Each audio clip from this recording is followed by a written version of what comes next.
Bonjour, c'est Ursule. Bienvenue à Vie et Miséricorde. On est le 31 mars 2026. Alors, je viens parler de l'un à la colère. Notre texte se trouve dans Proverbe 19, le verset 11. L'homme qui a de la sagesse est lent à la colère, et il met sa gloire à oublier les offenses. Amen. Alors, es-tu déjà entré en colère un jour? J'espère que oui. Amen. J'espère que oui, parce que la colère est une émotion humaine. Alors tout le monde peut traverser des moments de colère, même les enfants, même les bébés. Souvent on les voit en colère et puis souvent il faudrait voir qu'est-ce qui se passe. Est-ce que la couche est mouillée? Est-ce que le bébé a faim? Est-ce qu'il est frustré? On ne sait pas, mais souvent la colère, donc c'est une émotion voilà, rattachée à l'être humain. Maintenant, est-ce que, parce qu'on est en colère, les conséquences qui s'offrent à nous sont irrémédiables? Ça, c'est la question qu'on doit se poser, parce que souvent, quand on est en colère, alors notre chemin de pensée change. Alors, là où il y a une émotion négative, alors les pensées sont orientées vers quelque chose de négatif, vers quelque chose d'intense souvent. Souvent, le problème est tout petit, mais l'émotion colère vient faire grossir la chose, si bien que on agit dans une situation qui n'est pas réelle. Parce que nos émotions nous envoient un signal comme si c'était réel, et nous voilà partis en train de poser des actions suite à nos émotions. Et pour régler ce problème, Jésus-Christ nous a dit dans Éphésiens 4 au verset 26, voilà ce qu'il dit. Éphésiens 4, le verset 26. Si vous vous mettez en colère, ne péchez point, que le soleil ne se couche pas sur votre colère, et ne donnez pas accès au diable. Alors, si tu te mets en colère, ne pêche point. C'est déjà quelque chose de négatif de se mettre en colère, mais souvent la colère est inévitable. Un peu comme quand Jésus-Christ est arrivé dans le temple, peut-être pour adorer Dieu, peut-être pour lire un verset, mais toujours est-il que le temple était rempli d'animaux à vendre et de commerce. C'était l'endroit que les pharisiens ont choisi pour faire certains échanges avec la monnaie. C'était quel jour, je ne sais pas. Mais Jésus est entré dans une colère et il a pris le fouet pour chasser tout le monde. Il a dit, la maison de mon père sera appelée une maison de prière, pas une caverne de voleurs. Comment l'église, si on peut l'appeler ainsi, ou bien comment le temple est-il devenu un lieu de commerce? On peut se poser cette question. Peut-être que c'était le seul bâtiment décent, peut-être qu'il y avait une certaine protection, surtout en hiver, ou bien lorsqu'il pleut, il y a un certain confort quand même, une certaine sécurité entre les murs, parce que le temple de Jérusalem était impressionnant. Alors, qu'est-ce qui s'est passé pour que de temple, ça devienne un lieu où on échange des marchandises et de l'argent? On ne peut pas le dire, on ne peut pas savoir. Mais Jésus-Christ est venu remettre, n'est-ce pas, il est venu remettre les choses en place. Alors, ils lui ont dit, au fait, quel miracle fais-tu? Parce qu'on dirait qu'il était qualifié d'homme de miracle. Il a dit, détruisez ce temple, et en 3 jours, je le rebâtirai. Parce que le temple représentait Jésus-Christ lui-même. C'était tout simplement un abri physique qui connectait directement à la gloire de Dieu, la présence de Dieu. Et le temple représentait le corps de Jésus. Voilà pourquoi il leur a dit, détruisez cela. En 3 jours, je vais le rebâtir. Et eux, ne comprenant pas ce que Dieu voulait leur dire, et ne cherchant pas à comprendre, ils ont pris cela comme un prétexte pour le condamner, le juger et le condamner. Et ils l'ont jugé, ils l'ont condamné sur une vérité qui jusqu'aujourd'hui nous rattrape. Et cette vérité, c'est que ton corps et le mien, c'est le temple du Saint-Esprit. On ne peut pas le détruire d'une manière ou d'une autre. Si tu as donné ta vie à Jésus, alors ton corps doit être saint et il doit rester saint. Alors si tu ne l'as pas encore fait, je viens t'inviter à donner ta vie à Jésus parce que il n'y a pas un autre moyen en direction de Dieu si ce n'est par Jésus. Alors il y a toutes sortes de religions sur la terre qui prétendent conduire les hommes à Dieu, mais il y a un seul pont entre Dieu et les hommes et c'est Jésus.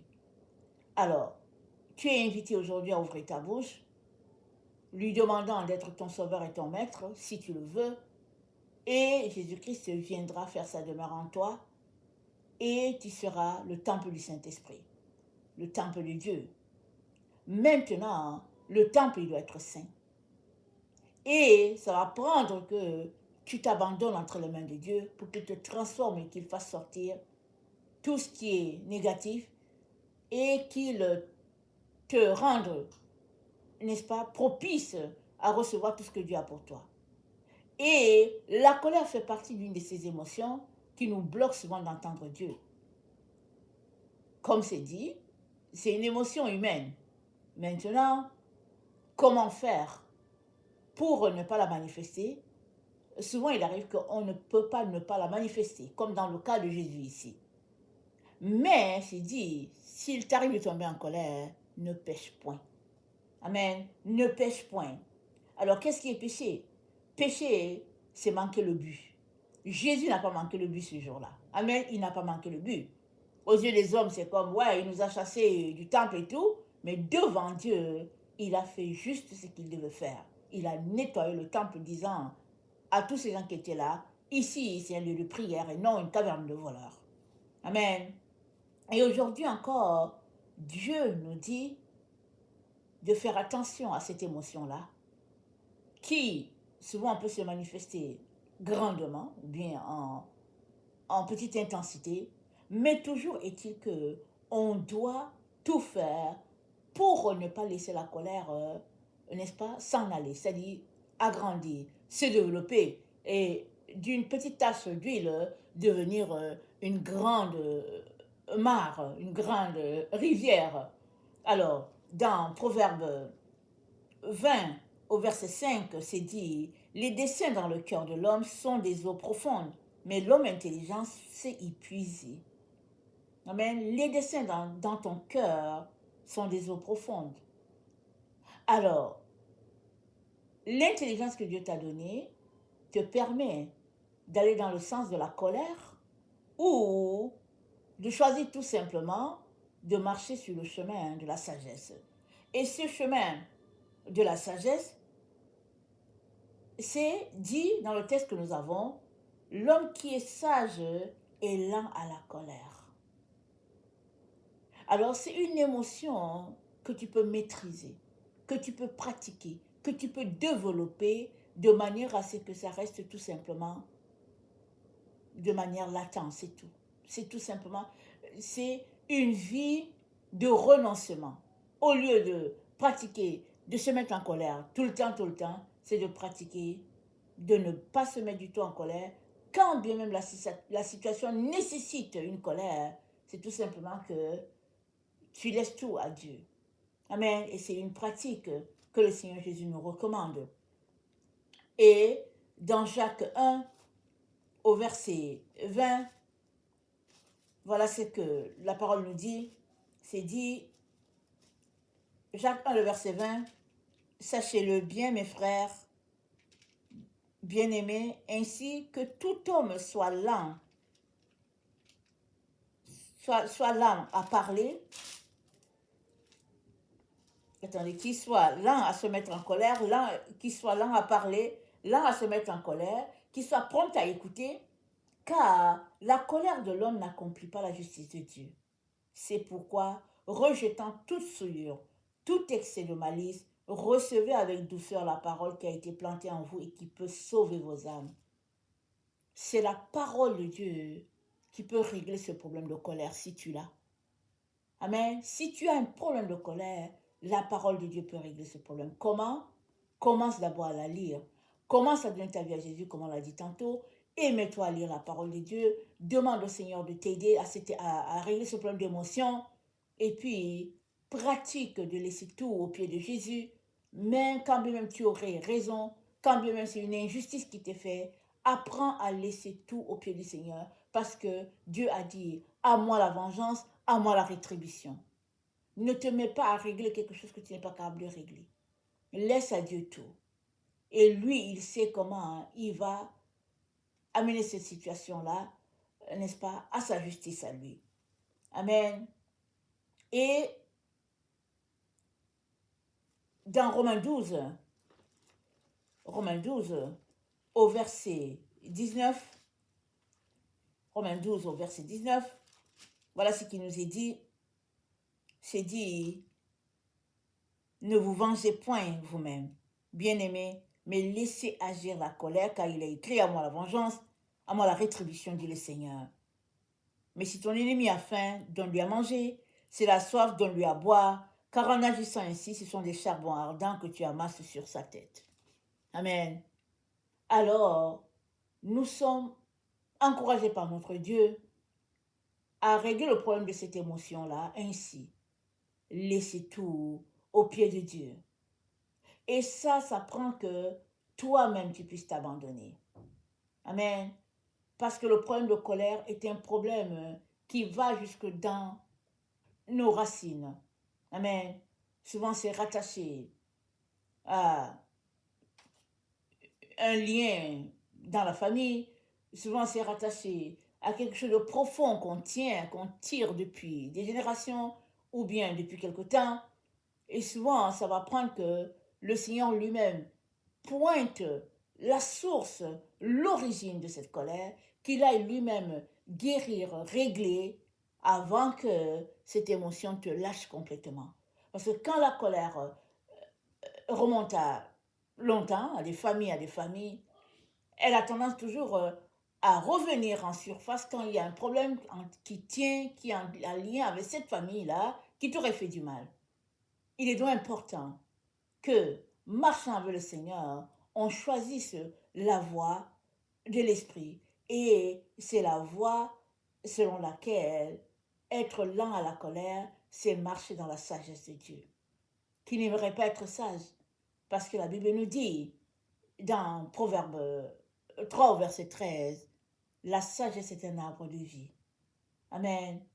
Alors là, la sagesse est comparée à l'arbre de vie. Alors si tu es lent à te mettre en colère, tu es tout simplement à l'école de la sagesse. Et l'arbre de vie, c'est jusque dans l'éternité que tu la possèdes. Alors, nous sommes tous des arbres. Et qu'est-ce que le Seigneur aimerait? Il aimerait que plusieurs personnes viennent se mettre à notre arbre pour se rafraîchir, pour se désaltérer, pour avoir de l'ombre, comme c'est dit dans Marc 4. C'est dit que la foi, n'est-ce pas, c'est comme le petit grain de sénévé. Et c'est planté, et puis cet arbre finit par devenir grand jusqu'à ce que les oiseaux viennent s'y mettre, jusqu'à ce que les oiseaux viennent s'abriter sous cet arbre. Que ta marche pour sortir de cette émotion négative qui est la colère soit comme le petit grain de sénévé. Quand bien même tu aurais un grand problème de colère, plante ton désir d'en sortir. Comme le petit grain de sénévé, le Seigneur Jésus-Christ va faire multiplier. Et d'une émotion qui avait tendance à ruiner ta vie, tu vas tout simplement voir le contraire qui va se passer et l'arbre que tu es va tout simplement verdir et fleurir. Amen. Que le Seigneur bénisse sa parole et que sa joie soit notre force. Amen et alléluia. Amen.